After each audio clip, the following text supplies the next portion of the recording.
শান্তি 15 জুলাই 2020 প্ৰাতঃ মুৰলী। আজি বাবাৰ মহাবাক্য। মৰমৰ সন্তানসকল, তোমালোক সঁচা বৈষ্ণৱ হ'ব লাগে। সঁচা বৈষ্ণৱ ভোজনৰ ক্ষেত্ৰত সংযমী হোৱাৰ লগতে পবিত্ৰ হৈও থাকে। আজিৰ প্ৰশ্ন, কোনটো অৱগুণ গুণলৈ পৰিৱৰ্তন হৈ গ'লে নাও পাৰ হ'ব পাৰে?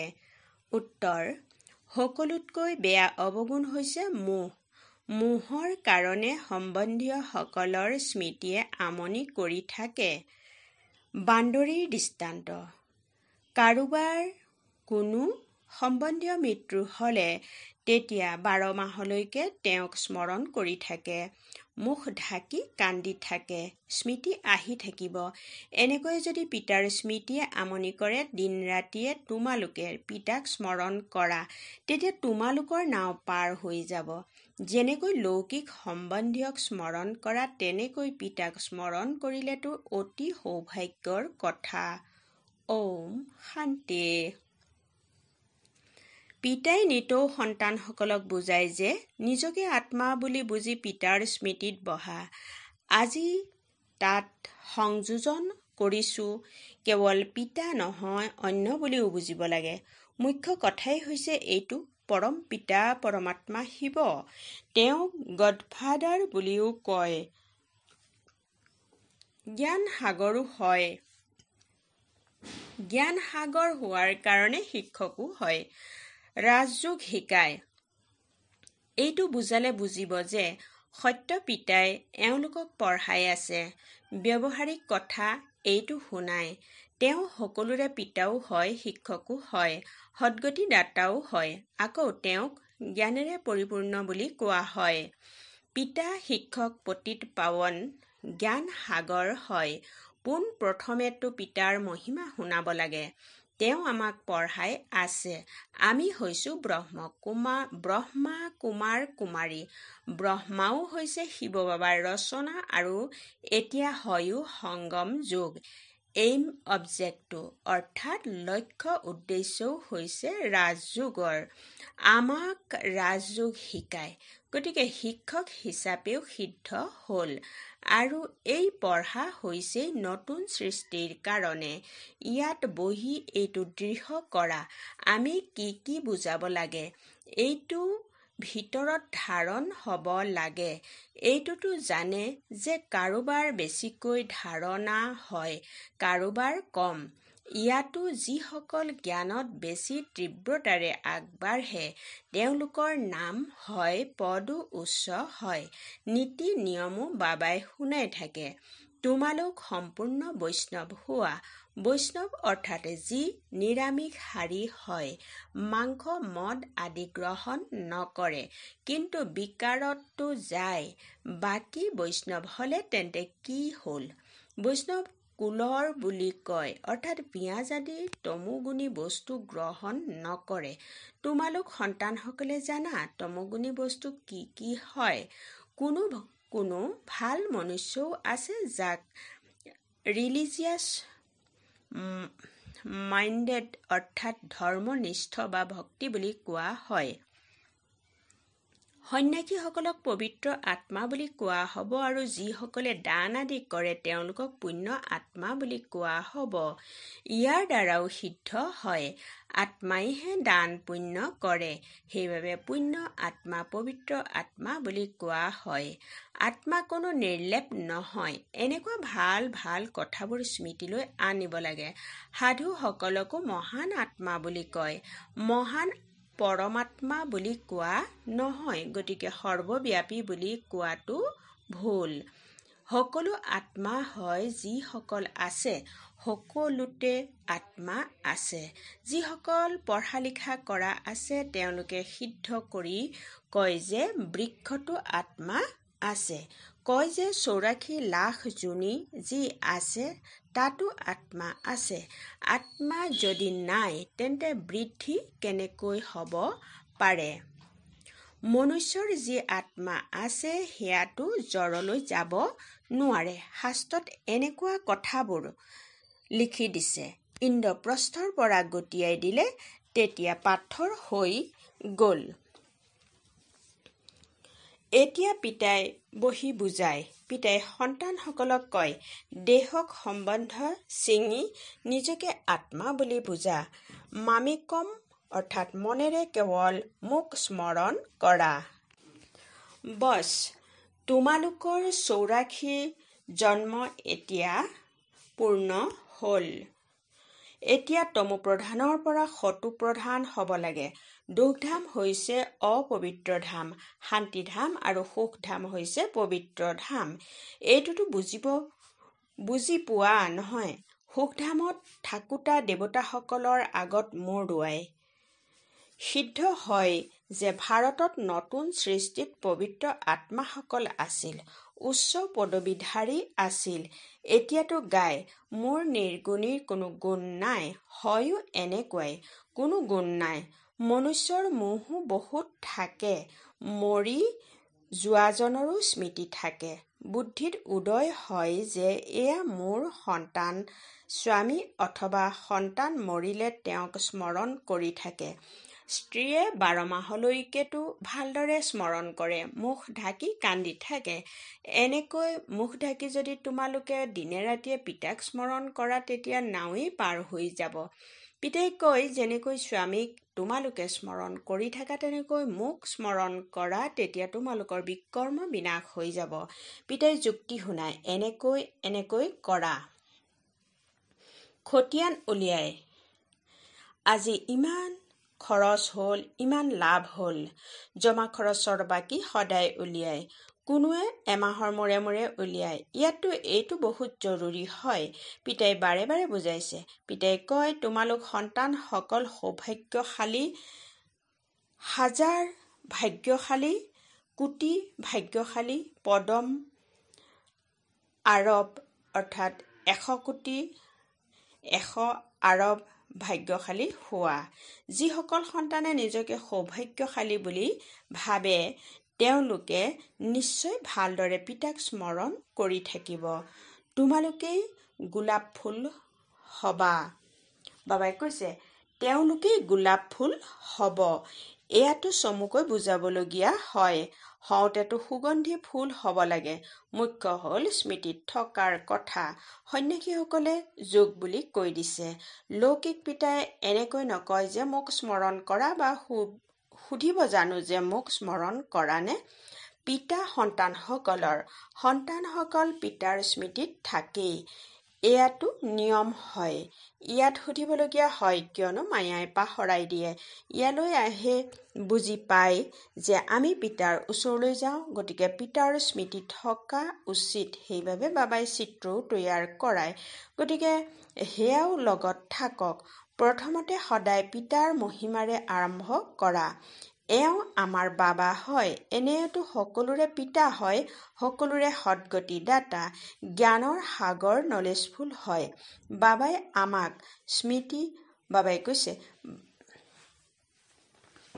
আমাক সৃষ্টি চক্ৰৰ আদি মধ্য অন্তৰ জ্ঞান দিয়ে, যাৰ দ্বাৰা আমি ত্ৰিকালদৰ্শী হৈ যাওঁ। এই সৃষ্টিত কোনো মনুষ্য ত্ৰিকালদৰ্শী হ'ব নোৱাৰে। পিতাই কয়, এই লক্ষ্মী নাৰায়ণো ত্ৰিকালদৰ্শী নহয়। এওঁলোক ত্ৰিকালদৰ্শী হৈ কি কৰিব? তোমালোক হোৱা আৰু আনকো কৰি তোলা। এই লক্ষ্মী নাৰায়ণৰ জ্ঞান থাকিলেতো পৰম্পৰা চলি আহিলেহেঁতেন। মাজতেতো বিনাশ হৈ যায়, সেয়েহে পৰম্পৰাটো চলিব নোৱাৰে। গতিকে সন্তানসকলে এই পঢ়া ভালদৰে স্মৰণ কৰিব লাগে। তোমালোকৰো উচ্চতকৈ উচ্চ পঢ়া সংগম যুগতহে হয়। তোমালোকে স্মৰণ নকৰা, দেহ অভিমানত আহি যোৱা, সেয়েহে মায়াই থাপ্পৰ মাৰি দিয়ে। 16 কলা সম্পূৰ্ণ হ'লে তেতিয়া বিনাশৰো প্ৰস্তুতি চলিব। তেওঁলোকে বিনাশৰ কাৰণে আৰু তোমালোকে অবিনাশী পদৰ কাৰণে প্ৰস্তুতি চলাই আছা। কৌৰৱ আৰু পাণ্ডৱৰ যুদ্ধ হোৱা নাই। কৌৰৱ আৰু যাদৱৰ যুদ্ধ হয়। ড্ৰামা অনুসৰি পাকিস্তানো হৈ গ'ল। সেয়াও তেতিয়াহে আৰম্ভ হ'ল যেতিয়া তোমালোকৰ জন্ম হ'ল। এতিয়া যিহেতু পিতা আহিছে, গতিকে সকলো বাস্তৱত হ'ব লাগে নহয় জানো? ইয়াৰ কাৰণেই কোৱা হয় ৰক্তৰ নদী বৈ যায়, তেতিয়া আকৌ ঘিউৰ নদী বব। এতিয়া চোৱা, যুদ্ধ কৰি থাকে, অমুক চহৰখন দিয়া নহ'লে যুদ্ধ কৰিম, এই ফালেৰে নাযাবা, এইটো আমাৰ ৰাস্তা। এতিয়া তেওঁলোকে কি কৰিব? ষ্টীমাৰ অৰ্থাৎ পানী জাহাজ কেনেকৈ যাব? আকৌ ৰায় দিয়ে, নিশ্চয় ৰায় বিচাৰিব। সহায়ৰ যি আশা থাকে সেয়া পৰস্পৰেই শেষ কৰি দিব। ড্ৰামাত ইয়াত অৰ্থাৎ দেশৰ ভিতৰত আকৌ গৃহযুদ্ধ নিৰ্ধাৰিত হৈ আছে। এতিয়া পিতাই কয়, মৰমৰ সন্তানসকল, বহুত বিচাৰ বুদ্ধি সম্পন্ন হোৱা, ইয়াৰ পৰা বাহিৰলৈ ঘৰলৈ গ'লে আকৌ পাহৰি নাযাবা। ইয়ালৈ তোমালোক উপাৰ্জন জমা কৰিবলৈ আহা। সৰু সৰু ল'ৰা ছোৱালীক লৈ আহিলে তেতিয়া সিহঁতৰ বন্ধনত থাকিবলগীয়া হয়। ইয়াততো জ্ঞান সাগৰৰ পাৰলৈ আহা, যিমান উপাৰ্জন কৰিবা সিমান ভাল। উপাৰ্জন কৰাতে লাগি যাব লাগে। তোমালোক আহাই অবিনাশী জ্ঞান ৰত্নেৰে আচল ভৰপূৰ কৰিবলৈ। গায়নো কৰে নহয়, ভোলানাথ আচল ভৰপূৰ কৰি দিয়া। ভক্তসকলেতো শংকৰৰ আগত গৈ কয়, আচল ভৰপূৰ কৰি দিয়া। তেওঁলোকে আকৌ শিৱ শংকৰক একেই বুলি বুজি লয়, শিৱ শংকৰ মহাদেৱ বুলি কয়। গতিকে মহাদেৱ ডাঙৰ হৈ গ'ল। এনেকুৱা সৰু সৰু কথাবোৰ অতিকৈ বুজিবলগীয়া হয়। তোমালোক সন্তানসকলক বুজোৱা হয়। এতিয়া তোমালোক ব্ৰাহ্মণ, নলেজ পাই আছা। পঢ়াৰ দ্বাৰা মনুষ্যৰ শুধৰণি হয়, চাল চলনো ভাল হয়। তোমালোকে এতিয়া পঢ়া। যিয়ে সকলোতকৈ বেছিকৈ পঢ়ে আৰু পঢ়ায়, তেওঁলোকৰ আচৰণো ভাল হয়। তোমালোকে ক'বা, সকলোতকৈ ভাল আচৰণ হৈছে মম্মা বাবাৰ। ব্ৰহ্মা বাবা আকৌ হৈ গ'ল ডাঙৰ মম্মা, যাৰ শৰীৰত প্ৰৱেশ কৰি সন্তানসকলক ৰচনা কৰে। মাতা পিতা কম্বাইণ্ড হয়, অৰ্থাৎ একত্ৰিত হৈ আছে। কিমান গুপ্ত কথা। যিদৰে তোমালোকে পঢ়া তেনেকৈ মম্মায়ো পঢ়িছিল। তেওঁক এডাপ্ট কৰিলে, বুদ্ধিয়ক আছিল, গতিকে ড্ৰামা অনুসৰি সৰস্বতী নাম পালে। ব্ৰহ্মপুত্ৰ ডাঙৰ নদী হয়, সাগৰ আৰু ব্ৰহ্মপুত্ৰ মেলাও হয়। এওঁ ডাঙৰ নদী হ'ল, গতিকে মাও হ'ল, নহয় জানো? তোমালোক মৰমৰ সন্তানসকলক কিমান উচ্চলৈ লৈ যায়। পিতাই তোমালোক সন্তানসকলকহে চায়, তেওঁতো কাকো স্মৰণ কৰিব নালাগে। ব্ৰহ্মাৰ আত্মাইতো পিতাক স্মৰণ কৰিব লাগে। পিতাই কয়, আমি দুয়ো সন্তানসকলক চাওঁ। মই আত্মাইতো সাক্ষী হৈ চাব লাগে, কিন্তু পিতাৰ সংকট ময়ো এনেকৈ চাওঁ। পিতাৰতো লগত একো নহয় জানো? বাবাই কৈছে, পিতাৰ লগত থাকোঁ, নহয় জানো? তেওঁৰ সন্তান হওঁ, গতিকে একেলগে চাওঁ। মই বিশ্বৰ মালিক হৈ ঘূৰোঁ, যেন মইহে এয়া কৰোঁ। মই দৃষ্টি দিওঁ, দেহ সহিত সকলোবোৰ পাহৰিবলগীয়া হয়। বাকী সন্তান আৰু পিতা যেন এক হৈ যায়। গতিকে পিতাই বুজায়, খুব পুৰুষাৰ্থ কৰা। যথাযথ মম্মা বাবাই সকলোতকৈ বেছি সেৱা কৰে। ঘৰতো মাতা পিতাই বেছি ছাৰ্ভিচ কৰে, নহয় জানো? ছাৰ্ভিচ কৰাসকলে নিশ্চয় পদো উচ্চ পাব, গতিকে ফলো কৰিব নালাগে জানো? যিদৰে পিতাই অপকাৰীৰো উপকাৰ কৰে, তেনেকৈ তোমালোকেও ফলো ফাদাৰ কৰা। ইয়াৰো অৰ্থ বুজিব লাগে। পিতাই কয়, মোক স্মৰণ কৰা, অন্য কাৰো কথা নুশুনিবা।